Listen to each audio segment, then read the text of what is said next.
భయపడవద్దు, నమ్మిక మాత్రం ఉంచుము, ఆమె స్వస్థపరచబడును. హల్లెలూయా.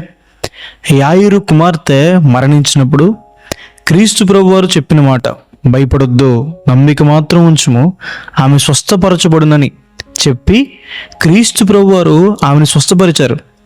మీ జీవితంలో కూడా అనారోగ్యం వల్ల, నష్టాల వల్ల, ఫెయిల్యూర్స్ వల్ల, రిజెక్షన్స్ వల్ల, అప్పుల బాధల వల్ల మీ జీవితం ముగించబడింది అనుకుంటున్నారా? దేవుని వాక్యం సెలవిస్తుంది, భయపడొద్దు, దేవుని మీద నమ్మకం ఉంచండి. దేవుడు మీకు స్వస్థతను అనుగ్రహిస్తారు, సమాధానం అనుగ్రహిస్తారు, ఆశీర్వాదం అనుగ్రహిస్తారు, అభివృద్ధిని అనుగ్రహిస్తారు. దేవుని మీద విశ్వాసం ఉంచుకున్న వారు ఎవ్వరూ కూడా సిగ్గునందరని.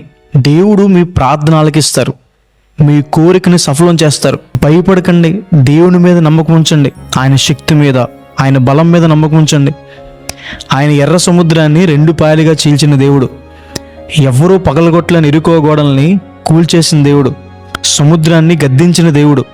ఆ దేవుని అధికారం మీద మనం నమ్మకం ఉంచుకున్నప్పుడు, విశ్వాసం ఉంచినప్పుడు మన జీవితంలో గొప్ప కార్యాలు చూస్తామని.